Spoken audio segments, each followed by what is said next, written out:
The world can seem upside down at times, which has set me on a journey in search for love, truth, and ultimately personal freedom.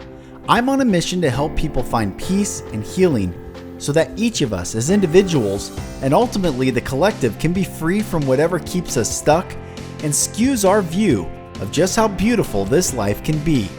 Welcome to the Lucas Mack Show.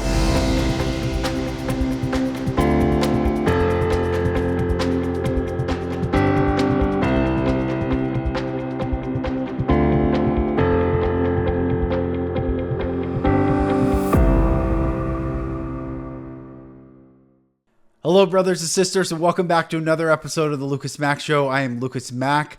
Thank you for joining me. Welcome back, and excited to bring Matthew Gower from Greenhorn Grove and Here We Grow back on the podcast. We have another great discussion. I love this brother, and he, like all of us, are going through things, and we never quit.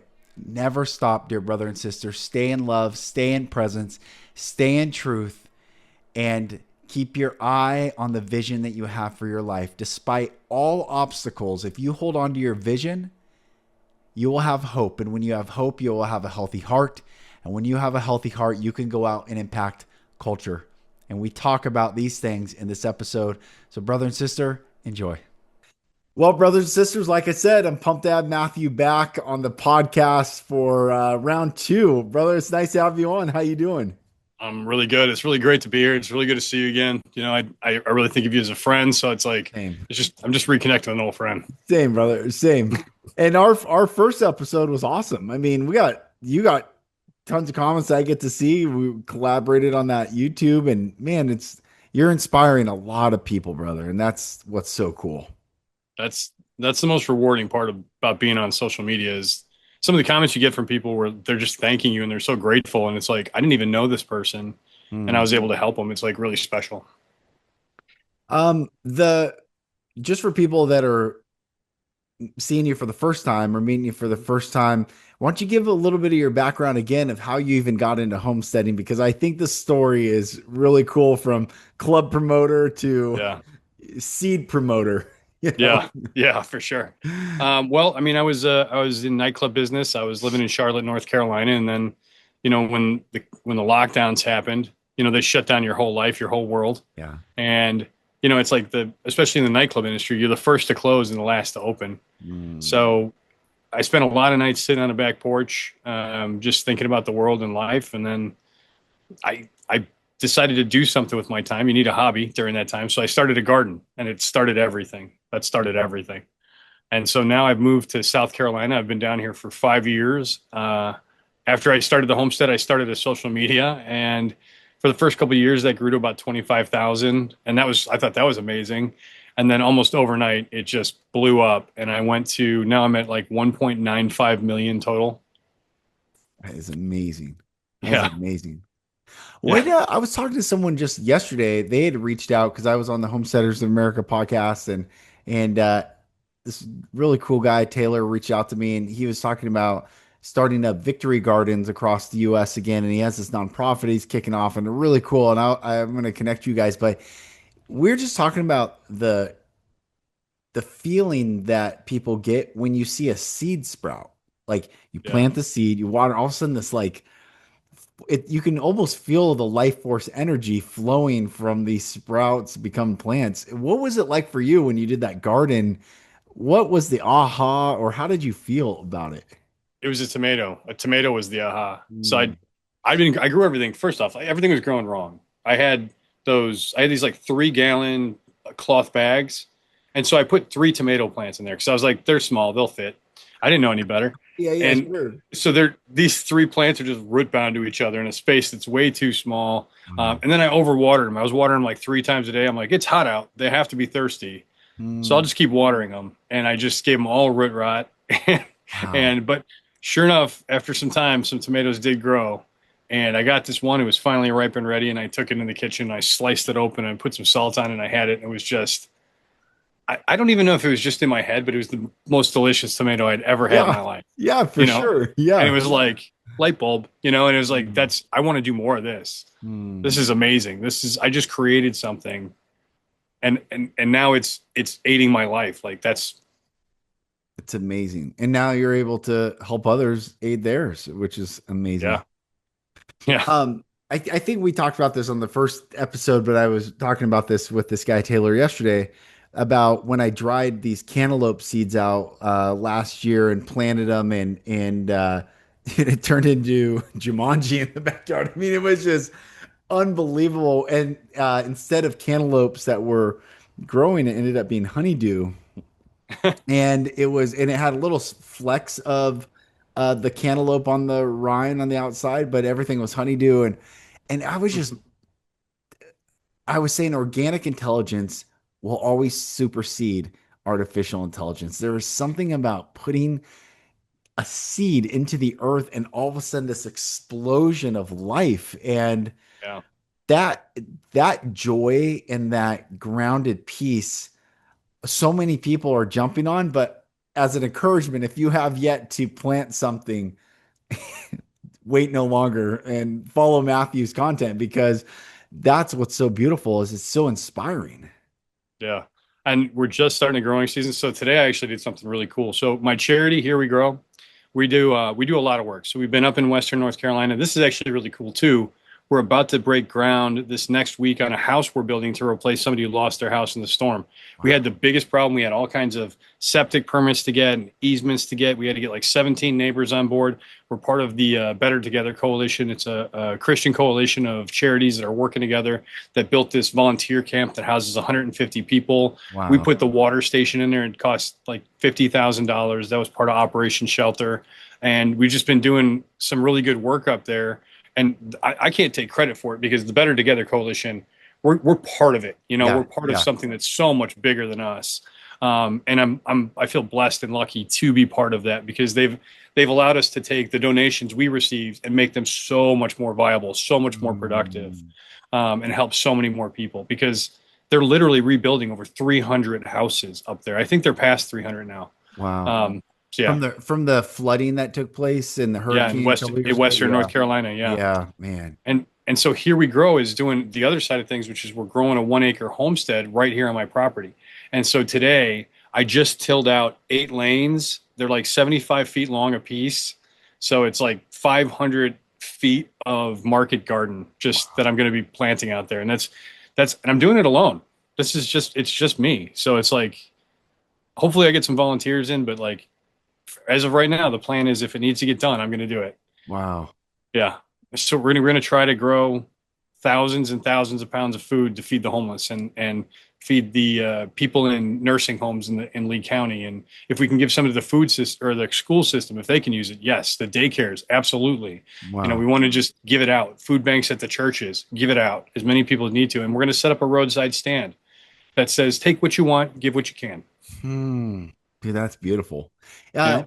when you're tilling that land out or grading it out today, um, were you on a tractor, piece of equipment, or what were you doing?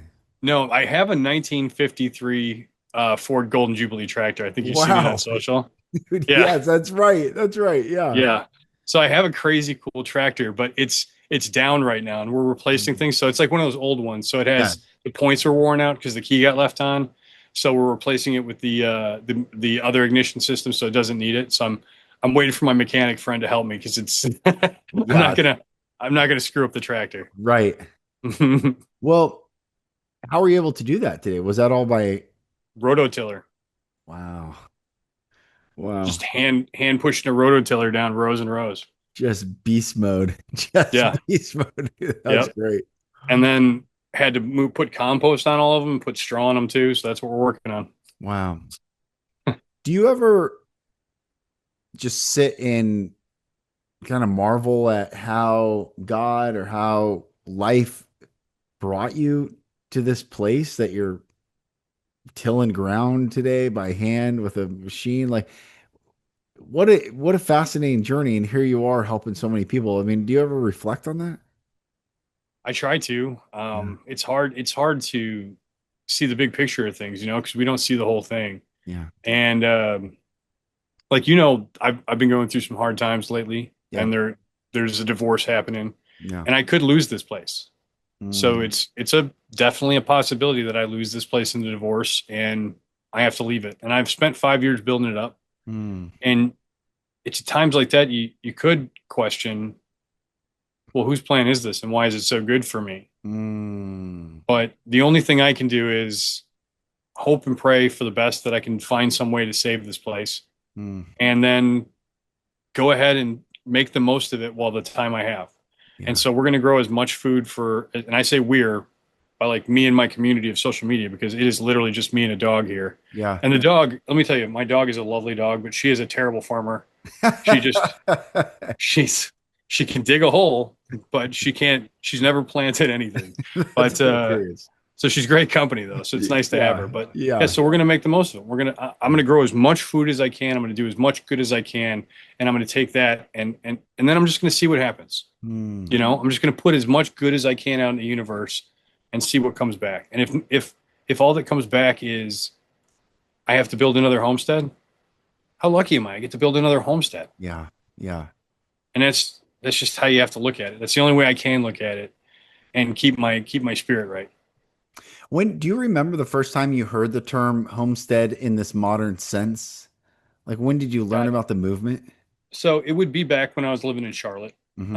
And I would have been at that time, like I was starting to garden. I had bought my first set of grow shelves. So I was growing succulents on the grow shelves Cool.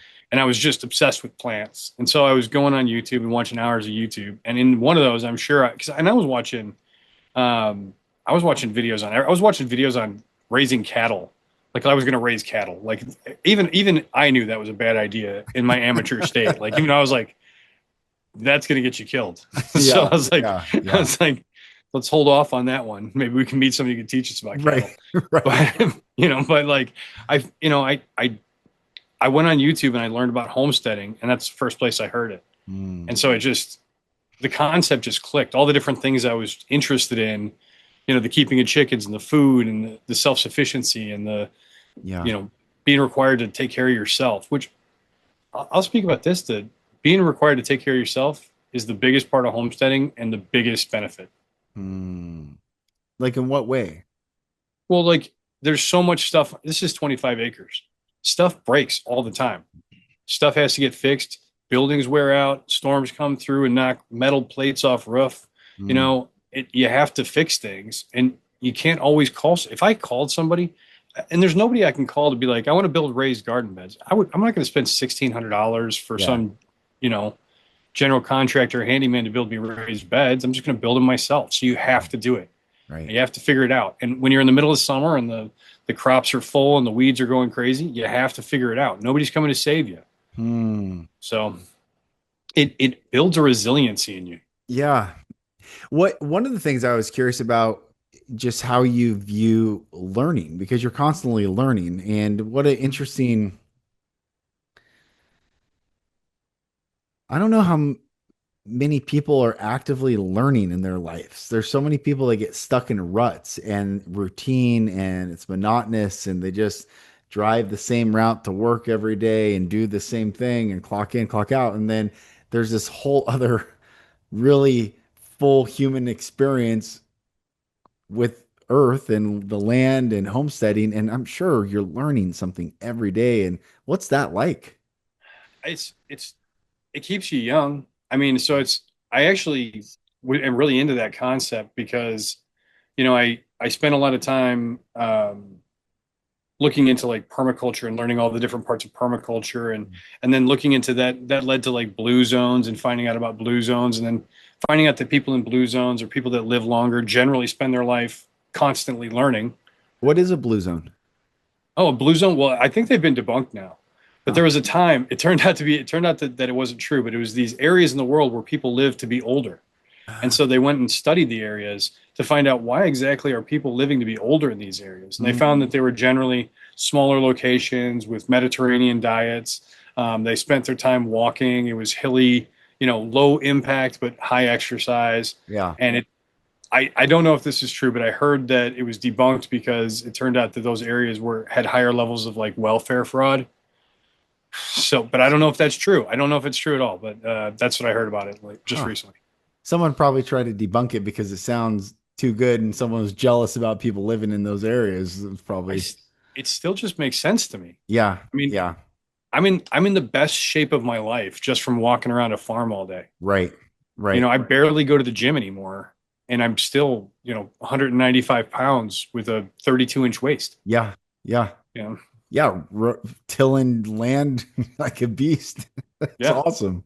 yeah, it keeps me in great shape. I'm eating all clean food. I have basically a whole food diet.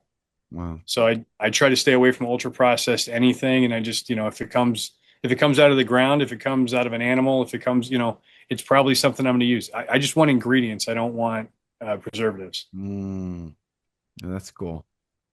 Who are you inspired by now doing this so long, or who, what I guess type of content out there, what person is it, the Joe Salatans, is it, or I don't know, what is there anyone that you're still learning from out there? There's a lot of content creators that I watch. I think I learn more from small content creators than big content creators, Mm, because they're trying things that nobody's tried before. that's cool.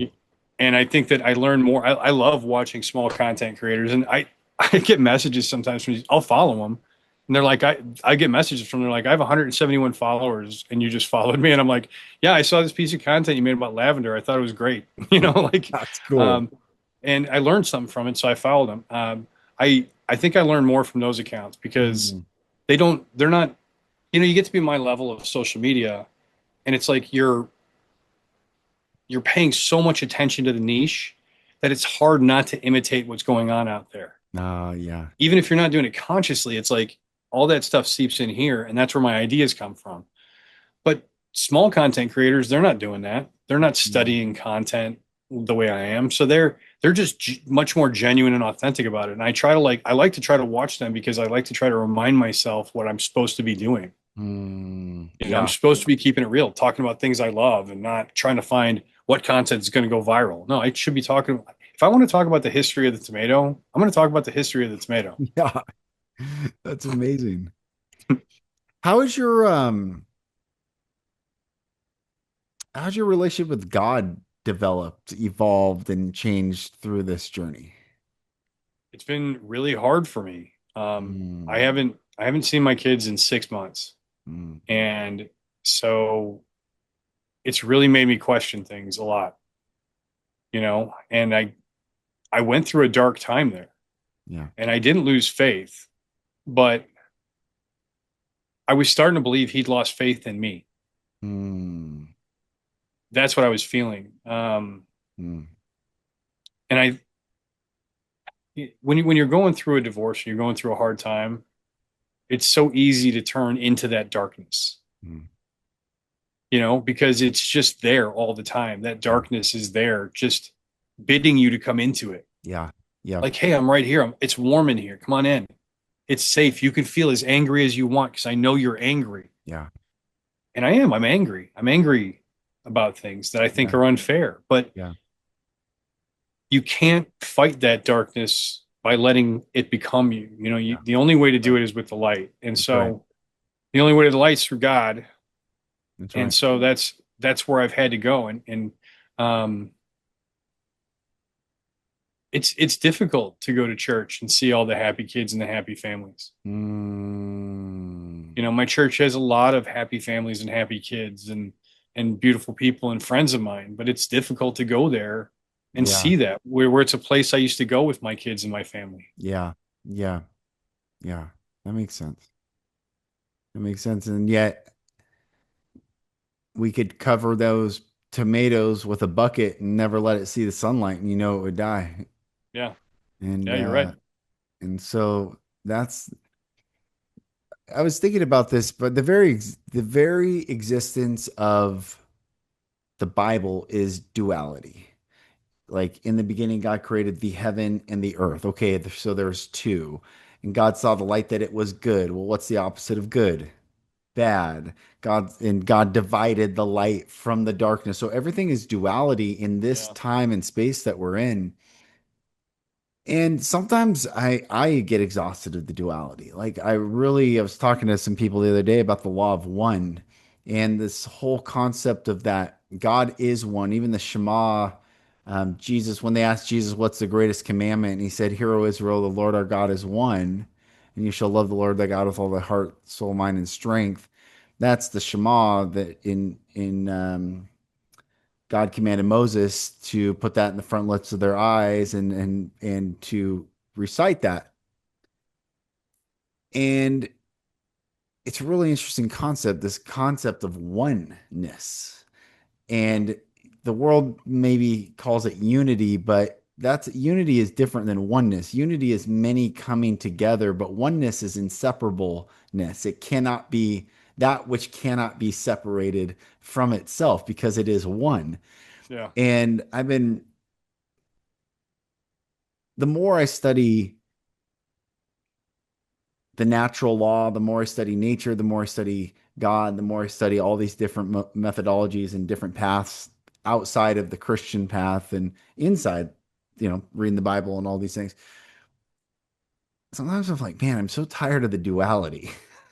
It's exhausting. Like you're saying, darkness is like I understand. I think anyone, how you just describe it, anyone listening can understand that. It's like, Mhm. just come in, just let it go. And then it just eats away at us. And yet there is something so beautiful about rising above the duality. And like you're saying, like, yeah, it's hard when you see other families happy because that's duality for you. That's the other that you are not. But somewhere outside or above this plane of existence, and then I think it's even available right now as we're talking, there is this oneness of God that is like kind of the opposite of coming into the darkness. It's like just giving into the light of it all. It's so different, it's Yeah. but I think at times when things are really hard and difficult and challenging, I don't think we have a choice but to remember the oneness of God and that we are part of God. Jesus says, I and my Father are one. He that abideth in me and I in him, the same bringeth forth much fruit, for without me ye can do nothing. So I think the Bible is constantly giving nature and garden and earth and seeds and soil and plants and trees as a metaphor because nature is constantly in all it can do is exist in the oneness of God and we are like outside of that but we can get back inside of that. Anyway, I'm just bringing all that up, brother, is because I've just been curious about how nature has maybe shifted your view or evolved your view of God, but I can also understand the frustration of the duality that we all experience, and you're going Well, through.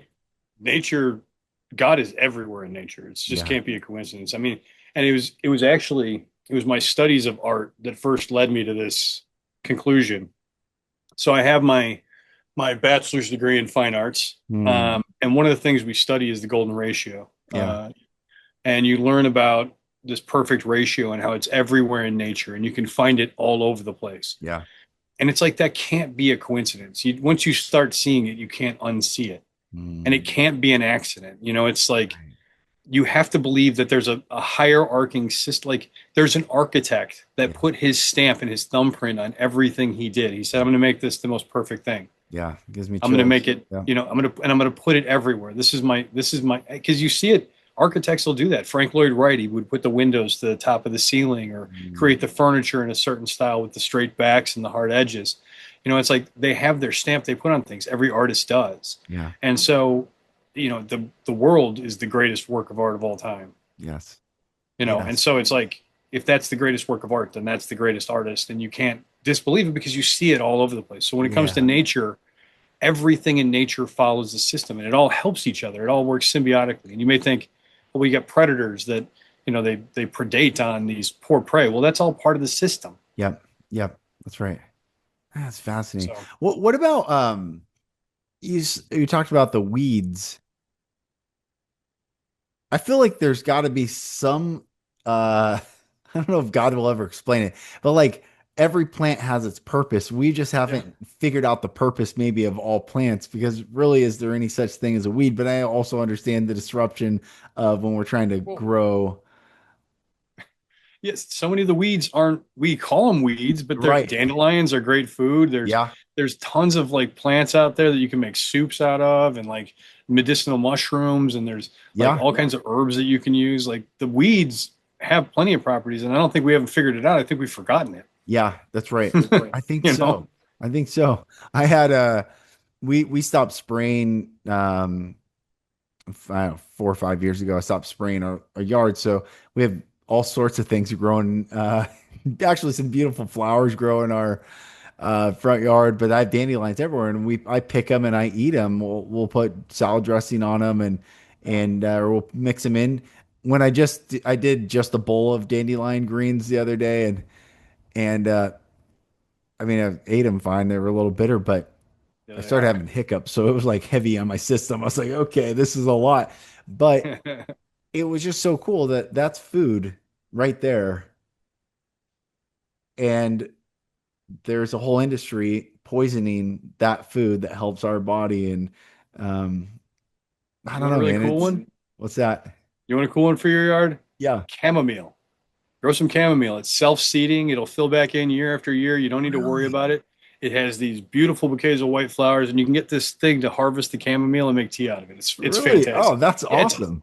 it's a lovely, lovely plant for your yard. It brings in tons of pollinators. It's fantastic. Cool. No, that's really cool. Yeah, Wait, so what is your favorite thing to eat that you grow? probably watermelon. Oh, cool. Love me some watermelon. I grow the orange ones, and I grow the pink ones, and I grow the yellow ones, and I grow the red ones. The problem with watermelon is like, so because we grow them near cucumbers and stuff, like there's different cross pollinations that you got to really watch out for, or you get these like flavorless melons that just don't have any flavor. Oh, interesting. Yeah, I wonder, but you wouldn't get a cucumber that has the flavor of watermelon, I no? haven't yet. No. So it like takes out that flavor. That's really interesting. Yeah, that's what I've come to understand or what I was told. Wow. So they have like the cross pollination of different species can cause all kinds of different crazy effects. But you usually don't see it until so it's because you saved the seeds. So Uh-huh. like you saved the cantaloupe seeds, you got Yeah, honeydew. yeah. So that cantaloupe was probably pollinated by some honeydew plant. And when you save the seeds, it went on to the next generation. So it's usually not the first ones because I saved seeds and then grew it again the next year. That's interesting. Yeah. That is cool. Yeah, because the cantaloupe that I bought was organic, and I was like, oh, and then all of a sudden produced something else. And I was like, that's so cool And and and it is wild. I'm sure it is organic. It's probably grown 2 rows down from the cantaloupes and from the honeydew and so it's perfectly organic. Like because they probably just don't use the same seeds over and over. They start with new seeds every year. Oh, that's interesting. How have you tried, or how many generations of seeds that you've how I mean, maybe it's indefinite, right? But the flavor might change or whatever, but you could hypothetically Well, keep it's producing the seeds that are yeah, harvested, It's right? Gregor Mendel. Remember Gregor Mendel's pea experiment? No. Oh, so Gregor Mendel was a monk. I want to say in the 15th century or something like that. I can't remember exactly when. But he did these experiments with peas where he would cross-pollinate peas with each other and then he'd see what characteristics they had. This pod had more peas per pod. This had bigger peas. This Huh. had smaller peas. And it became the basis for genetic markers like blue eyes. Blue eyes are I believe a recessive trait. Brown eyes are dominant. So if you have two parents that have the recessive trait, you can have a child with blue eyes. So the same thing is true in plants.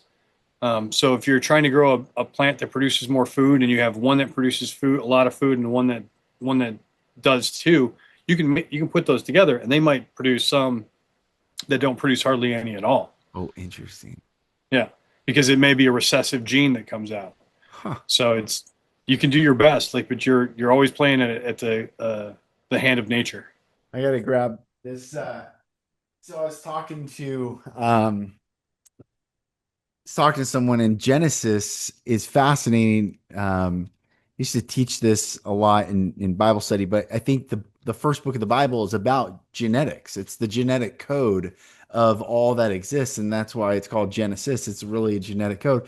And he keeps saying, um, like I'll just start in Genesis 1:11. It says, and God said, let the earth bring forth grass, the herb yielding seed, and the fruit tree yielding fruit after his kind, whose seed is in itself upon the earth. And it was so. And then it says, and the earth brought forth grass and herb yielding seed after his kind, and the tree yielding fruit whose seed was in itself after his kind. And God saw that it was good. Um, and he says it more. There's other times. And I was like, there's this concept, maybe that there was this cross, because I have this whole theory. Mhm. So I'm going to take us a little, I'm going to take us somewhere. But Are you rabbit holing me right now? I'm I'm into not, it. I'm going, we're going there, All brother. right, The cool. question is, why was God talking? If God can do anything, Yeah. why was he speaking? And who is he speaking to? And why does he say, let there, which means allow there to be? Mhm. And who was he speaking to? So, um, I don't know, this is back in 2002. God showed me that there's a time gap between Genesis 1:1 and 1:2. No one had told me this, and I started getting all these downloads and understanding the Bible in this amazing way. And then I was reading Charles Spurgeon book. I forget which book it is that I have, and he talks about the time gap between Genesis 1:1 and 1:2. And I'm like, holy cow, like this is amazing. So like validated me. And anyway, uh, I think there was cross breeding in a bad way. It's no different than what Epstein was trying to do in his files. Like they were trying to create things that were not according to the image of God. And God had to come back and reestablish order, the seed in itself, the seed in itself, the seed in itself. Noah was just and perfect in his generations, that he wasn't a crossbred human with whatever. Genesis 6 says the sons of God saw the daughters of men and took them wives, all of which they choose, and there were giants in the earth in those days. um anyway, it's super fascinating about this, the purity of like, or what you're just saying, recessive genes and dominant genes and crossbreeding or contamination. And maybe it's impossible to keep the seed in itself, but it certainly are people maybe trying to, like, look at Monsanto, look at HGMO stuff, like look at the opposite of just allowing the seed in itself, and they'll sue you if they get their DNA in your crop. Like that's Yeah. crazy, but that's That is happening. crazy. And like God's order is like, no, you keep your seed in it. You keep as best you can, steward the earth. Um, anyway, it's all super fascinating. So as you're explaining that, I don't know, man, we just like know nothing about food and life. And I mean, I know very little, you know more, but I mean, I think as a species as a whole, humans know nothing about how to live in symbiotic relationship with the abundance that's all around us. You know what I did this last year? I had planted corn, and because of the way I planted it, they weren't going to pollinate correctly, Huh. and so I had to hand pollinate all my corn. How'd you do that? You take you take the pollen stem off of one thing of corn, and then you go, so the tassels, Yeah. the tassels on Yeah. corn, each one Yeah. of those tassels is connected to a kernel, and it has to be pollinated or the kernel doesn't grow. Huh. And so you take the pollen and you wipe it on the tassels, that pollinates the plant, and then the kernels all grow from that. Wow. That's Yeah, so I had to amazing. hand pollinate all the corn in there, and it grew great. I did this stained glass Indian corn. Wow. Yeah, Does it taste different than yellow corn or white corn or? not really. It's not as sweet as this commercial stuff you get. The kernels are smaller, Uh, but you can use it to make popcorn, and it's beautiful. Like it comes, wow. it's like a calico cat of purples and Wow. reds and like Cool. bluish and like white pieces. It's beautiful. It's beautiful corn. That's amazing. That is Yeah, really cool. Um, you're going to be speaking at Homesteaders of America conference this year, which is yeah. incredible. And if it for those, I don't even know, I think they're sold out already, tickets. Maybe there's still some. So if they're not sold out, go to Homesteaders of America, I think .com or .org, I think .com. Um, and you go listen to Matthew speak. But how are you feeling about speaking and being on a stage and inspiring others to live their best life like you are?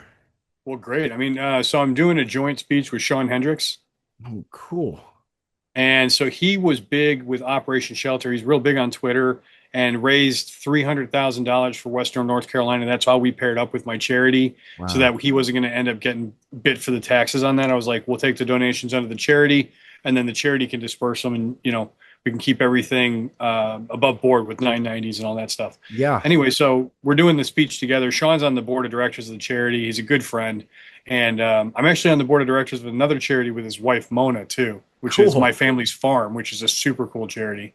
But yeah, it's so we're doing it about social media and how to have a real impact with social media, and explaining to people how social media really works. Mm. So people don't understand. Most people don't understand, like, even that there's a difference between what Instagram is looking for versus what TikTok's looking for versus Yeah. what YouTube's looking for, Right. and they don't understand how to break the code. And for even for a guy like me right now, homesteading is trending down on the platforms, and so they're not promoting it as much. A lot of homestead creators, like I heard Justin Rhodes had seen a lot of decrease in his traffic and stuff, and so a lot of the Interesting. homestead creators are seeing it, and they can do it anytime to anybody on social media. So how do you really figure out the ways to make yourself productive on the platform, even when things aren't pushing you? You have to make yourself get seen, and how do you do that? So we're going to teach people how to do that, how to That's get yourself seen, and how to do it in a way that works for the platform you want to grow on, and what wow. the benefits are. Like, people think you get on Instagram and you get 500,000 followers and you're making thousands of dollars every month. I have 600,000 followers on Instagram. I make about $3 a month on Instagram. They don't pay anything. So it's like, it's it's this big myth that there's all this money out there, but it's not. It's about building your brand and building community loyalty. And if you're Yeah. building a homestead and building a business, you can do that in a way that builds a community of loyal people that will Yeah. support your homestead and Yeah. support the business. Like, there's one that I support, Dragon Creek Ranch, and Crystal is amazing. She makes all this beef tallow soap with no artificial colors, no artificial dyes, no artificial anything. It's all natural, 100%. Wow. And so we get our soaps from her for the charity that we sell at our booth. And so it's That, all about supporting each other. that's that's another thing. Beef tallow and all it's there's just this return back to things that are healthy for us, that are sustainable, that it's really cool that you're able to help her out. Oh, it's not even helping around. It's amazing. I mean, when you it's not like the detergent soaps that you're used to. Hmm. It's like, it doesn't lather up like crazy. Like, you're expecting this big lather. It doesn't. It has a small lather, but it's creamy. And then afterwards, you just feel moisturized. Wow. Like, not dry. I use it on my beard. My beard is so soft. It's ridiculously soft. And she actually has a beef tallow beard balm that I Wow. use. That's cool. She has beef tallow dish soap, so she makes them in these ramekins with these round pucks, and Wow. then you have a brush, and I thought, first time I tried it, I was like, this stuff's not going to work. It doesn't lather. Yeah. It doesn't. It takes all the grease off like it's nothing. Fascinating. Yeah. It's probably a reason why the cow, like I was in India in May of 2025, and there's cows everywhere, and the cows are holy, and they have all these dressings on the cows, and they're just walking around everywhere. But there is probably a deeper truth to, like I used to think, I still do, that psilocybin mushrooms grow off cow dung, and that's probably why they were sacred, and you don't kill the Yeah. cows because it helps their enlightenment. And I think there's some beautiful truth to that. However, I think there's way more than just, the um tallow, raw milk. Like, we drink raw milk and just have seen so much difference in how we feel, how our skin, like, I mean, it's really incredible. Oh, I'm so interested right now. You talk about learning. One of the things I'm learning about right now is I'm so interested in gut biomes, Mm, leaky gut, yeah, dysbiosis, IBC, IBS, yeah, and where all these things come from gut microbiome imbalances in the system. yeah, The probiotic foods we can eat to fix these things. We have the seed oils are very bad yeah. for people who have any kind of stomach issue, and we don't get enough fiber because we Mm, don't eat enough fruits and vegetables. mm, And so the fiber is really good for your gut microbiome as well. It wants diversity. It wants to be introduced to as many different things as it can, because that's how it's like a kid going to kindergarten. It's how you build up immunities to things, I guess. Yeah, right. That's probably not an apt Yeah, but analogy, but no, but it it makes gets the sense. point Yeah. across. Yeah, yeah, exactly. Yeah. Um, for those that are interested in even just getting started, like what do you recommend? Where should someone get started? They literally are sitting at a computer listening, or they're on their phone or wherever they are, and they've never planted a thing, they've never composted a thing, they've never, but they know that they want to. Like where should someone start? Well, so you said they're on their phone. First thing they should do is just put that down, set it away for a minute, and go get some seeds. Just go to the store, just get some seeds. You don't need to study first. You don't need to research. You Mm. can research a little bit if you want to, but the more you plan, the less you do. It's like Mm. the first thing you should do is just go out and experiment, because that's the best way to learn is with your hands. Mm. Watch a couple videos, be like, oh, so I can do them in a paper towel. That seems fun. Try that. But like for the most part, just start and start with the garden. I always say it starts with the garden. Mm. Don't buy goats first. Learn to grow tomatoes and Yeah. cucumbers first. Yeah. And there's so much to learn. Like this stuff I didn't know.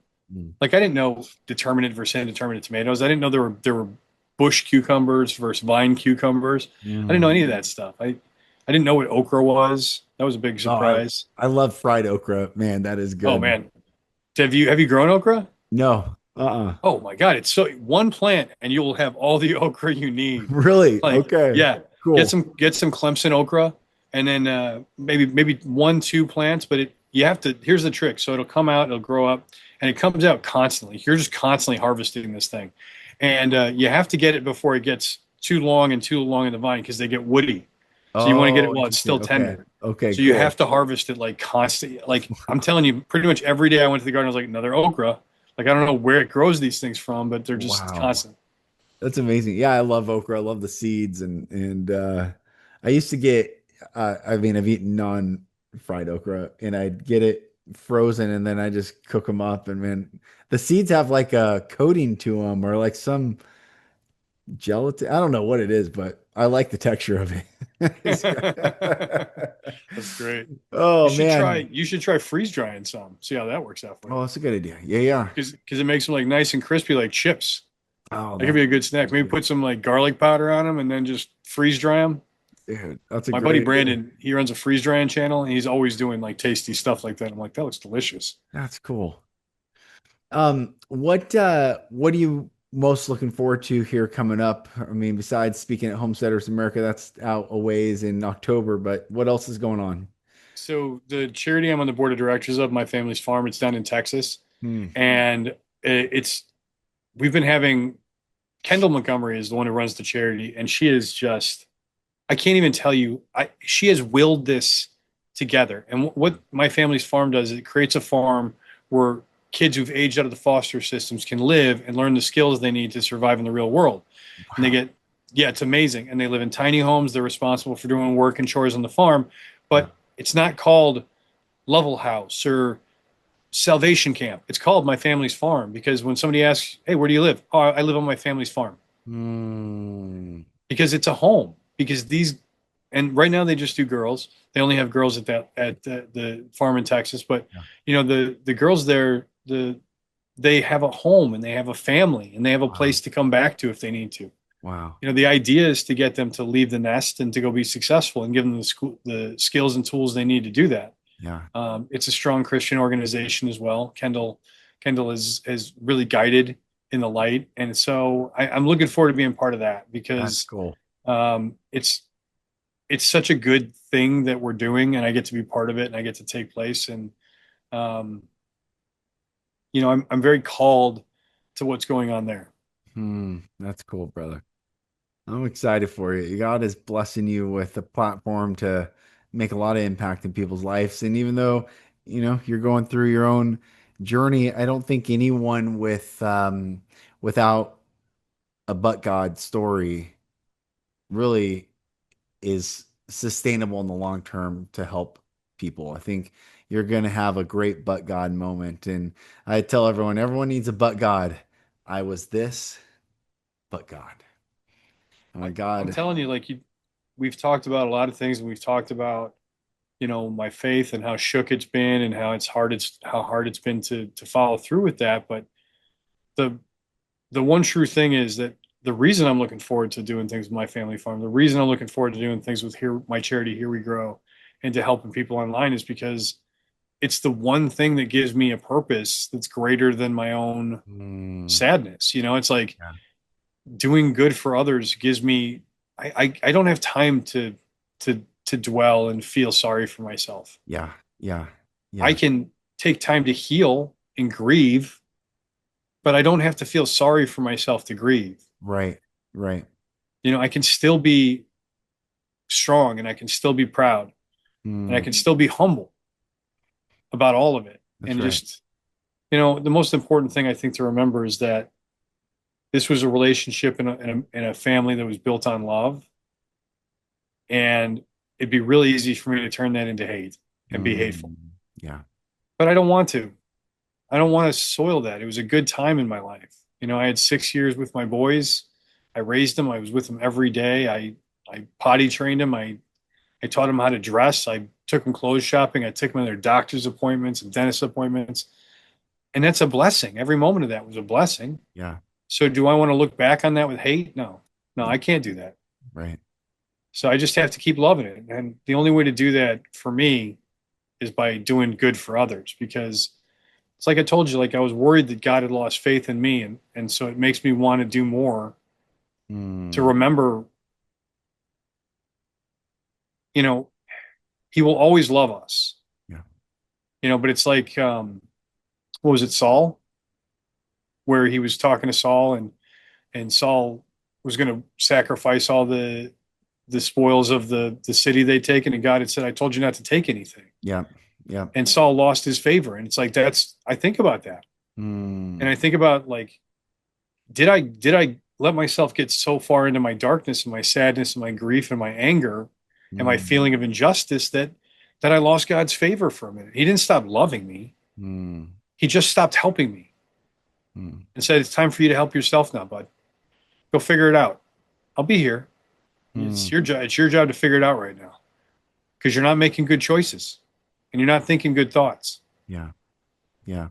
I mean, that's where my head goes with all of it. And so Mm. I'm trying to find my path back, I guess. And you never know what will happen. I work with a really cool guy who him and his wife got divorced and they're married again. And I've heard, I think three other people I know, we don't know. It's We true. don't know Never what know. happens. We don't know. But I think you're doing a good job, brother. And I love you and I'm really thankful for your friendship and I'm honored to have you on the show and talk and hear your story. And I can't wait to see you in October and give you a massive hug if I don't see you before then. And Well, that yeah. depends. Are you guys going to have the bowl of candy at your booth again? Oh, you know it. Well, then you'll definitely see me. Well, let's see. It won't be processed candy. I'll try to figure out but what Amy's doing and that whole movement that she's stewarding, and being obedient in that journey is just incredible. And there's a book that I read to my children every holiday season, and it says, "It only takes a few who know what's right and do it too." It only takes a few. The world is changed by look at the story of Gideon in the Bible. I joke around that Gideon's army of 300. I love the movie 300. It has some great lines in it. Like they said, our arrows will blot out the sun, and his response was, "Then we shall fight in the shade." I love stuff like that. We will take from them everything and give them nothing, or give them. But they all died at the end of that movie and Yeah. valiantly. But Gideon in the Bible, in the book of Judges, also had an army of 300 and they didn't die. And they started, I think, with 15,000 people, and God like whittled this army down to a very small number. And it ended up being at the end, all the men that drank out of the lake, or yeah, I guess it was a lake. Um, the ones that brought the water to their mouth but kept alert and kept looking, those are the ones that stayed. The ones that put their face into the water were sent home. And so you have 300. And my whole point is like, we don't need a lot of people. It's not about the quantity, it's about the quality and the intention and the desire to bring light into dark places, no matter the dark times that even we go through. So I'm really I don't want to say proud of you, but I think it's really awesome, brother. I am proud of you. Well, Keep going, I, brother. I am blessed. I have so many amazing friends and so many people that support me and so many people that show up for me. Mm, Um, you know, I've had a real great community and support system. Um, and that has made all the difference in the world. mm, You know, it's like you have those people that are telling you you're amazing and you're doing great things. Like you don't let this get you down because the world yeah, needs you. And it's yeah, like, that's a great way to find purpose, yeah. you know? That's right. That's right. Yeah, and God's going to teach you something. I know you've learned a lot. Anyone with gray, I just call that like a joke. That's wisdom, and that's Yeah. wisdom. And God's going to take all the wisdom that you're going through and accumulating right now and turn it into quite a story on the other side of this journey. Yeah. Um, and you know better than anyone. There's seasons of life, and no season lasts forever, and that's the promise that it's not winter forever, it's not spring forever, it's not summer forever, it's definitely not autumn forever. And yeah, man, I love you, brother. Thanks for coming on the show. And anything you Yeah, want to tell people, share with anyone, like definitely. promote? I mean, I just would like to thank my entire community of people that has followed me for all these years, that makes all the comments on my posts, and Mm, that gives me purpose and gives me drive. It's like you're the ones I make this content for, mm, and it's it's never been about follows and likes, and it's never been about money. yeah, But this has been such a blessing this time in my life here on this property, creating this content, inspiring so many people mm, that I'll take it with me forever, no matter where I end up. And when you look at it like that, like what a beautiful life. yeah, yeah, yeah. Dude, that's beautiful. And you're helping other people have a beautiful life as well. So, Yeah. man, thanks for coming on, brother. I love you. I'll put all your everyone just go follow Matthew, Greenhorn Grove. Here we grow. Everything that he's doing. He's going to be speaking at Homesteaders of America, like I said, in October. And just go put all his contact information in the show notes and just love on this brother. Learn from him. I mean, truly, like the quality of content's amazing. It's really good. You're vulnerable. You're honest. It's clever, and I've learned a lot. So thanks, brother, for coming on. You got it, buddy. My pleasure. Brother Matthew, thanks for coming on. Everyone go to Greenhorn Grove. I'll put the link in the bio and in the show notes here. So go check it out. Go support Matthew and join the journey of planting and reconnecting with the earth, the soil, and life, and plant any seed. The other day or last year, I planted cantaloupe seeds. I had dried the cantaloupe seeds and planted them and just had an explosive jungle happen in my backyard in the garden area. It was so cool to see what God and life and organic intelligence can produce. So I encourage you to go do the same. I am Lucas Mack. This is the Lucas Mack Show. I love you all, and I'll talk to you on the next episode. Thank you for listening. If you're struggling to break free and need support, go to my website at lucasmack.com. There you'll find resources like videos and ebooks, and also information on how to work with me for coaching. Thank you again, and I'll talk to you soon.